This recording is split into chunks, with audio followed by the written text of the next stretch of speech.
My ex wanted to see me a night before my wedding day. This was not just any man.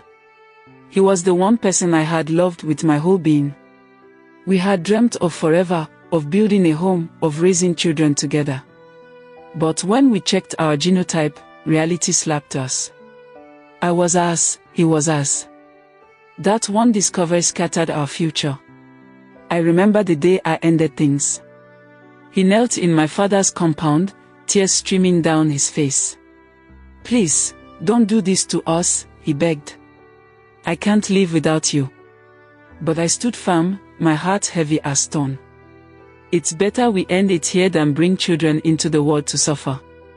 I love you, but love is not enough." He wept. I wept too. But I walked away. Years passed. God sent me another man, kind and ready, and here I was, the night before my wedding, in a hotel room with my bridesmaids fussing over my dress, my jewelry, my hair. I just wanted to shower, sleep, and wake up fresh for my big day. The water from the shower had barely dried on my skin when my phone buzzed. A text. My heart skipped when I saw the name. My ex. "Please, I need to see you tonight. If I don't, tomorrow your husband will take you and I'll never get the chance to say what I've carried in my heart all these years." I dropped the phone and shook my head. God forbid. Not tonight. I typed back quickly, "I can't see you. Where you are is too far. It's not possible." His reply came almost immediately, "Who told you I'm far? I'm in the same hotel. Room 104. I froze. My room was 95. I felt my stomach twist. How did he even know where I was lodged? Who told him? One of my bridesmaids. Someone close to me. My mind ran in circles. The text kept coming. "Please, just 5 minutes. I beg you in the name of God. Come." I should have ignored him. I should have blocked the number. But a part of me, the part that once loved him, the part that still respected what we once shared, wanted closure. Just closure. So, against my better judgment, I put on a robe, walked barefoot down the corridor, and knocked on room 104. He opened the door. His eyes were red, his face unshaven. The air smelled of whiskey. "Thank you for coming," he whispered. I stepped inside, keeping my distance. "What is it you wanted to tell me?"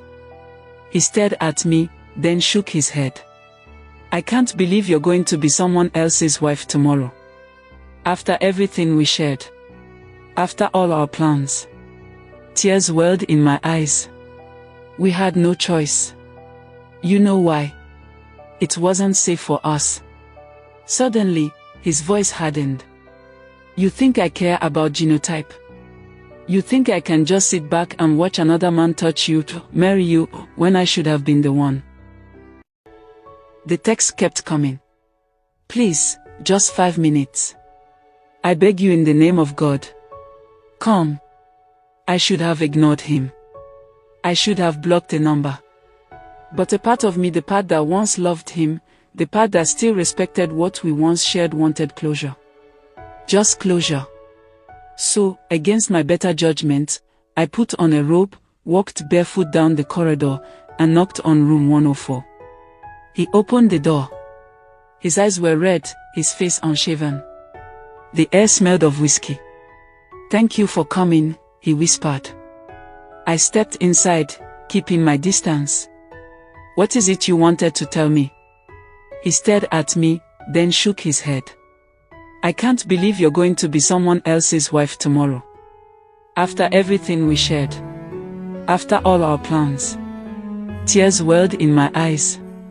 We had no choice. You know why? It wasn't safe for us. Suddenly, his voice hardened. "You think I care about genotype? You think I can just sit back and watch another man touch you to marry you when I should have been the one?" Before I could speak, he grabbed my arm and pushed me against the wall. My heart flew out of my chest. "What are you doing?" I shouted. His grip tightened. His breath was hot against my ear. I should have been the one to take your virginity. It was my right. But I waited. I respected you. And now you give yourself to another man. Never. I struggled, my voice shaking. Stop this. You said you wanted to talk. Why are you doing this? He pinned me harder. If you scream, who will believe you? Tomorrow is your wedding day. I'll tell everyone you came to see me willingly. My chest burned with fear. My knees weakened. God, please, don't let this be the end of me. As he tried to force himself closer, I pushed and pushed, my hand searching desperately for something, anything. Then my fingers brushed against a plastic box on the wall. The hotel's alarm system. With the last strength in me, I slammed it. The shrill sound pierced the room. It was exactly 11 p.m. Downstairs, the receptionist traced the signal to room 104. Within minutes, loud knocks rattled the door. Open up, security. He froze. His eyes darted to the door, then back to me. My robe was half torn, my face streaked with tears. The banging grew louder. He had no choice but to open it.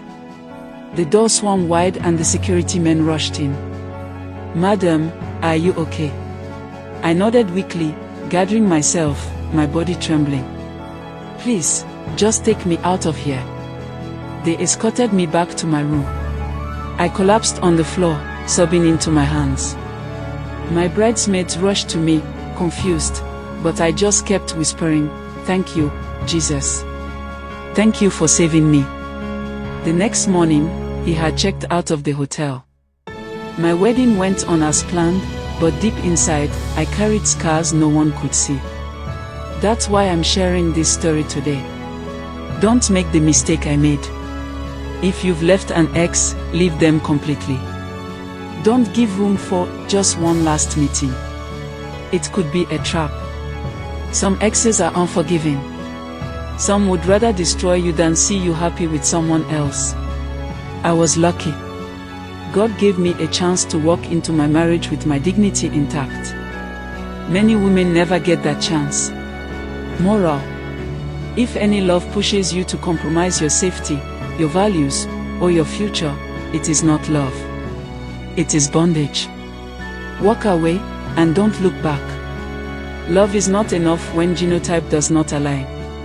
If you are AS, don't marry AS, whether you are the man or the woman. No amount of "I love you" will heal a child suffering from sickle cell. Wisdom is greater than emotions. If you have left an AS partner because of genotype, leave completely.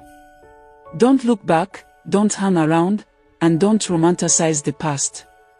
You are saving yourself and your future children from a lifetime of pain. An ex is not your friend. Stop deceiving yourself. Once you end it, cut it off.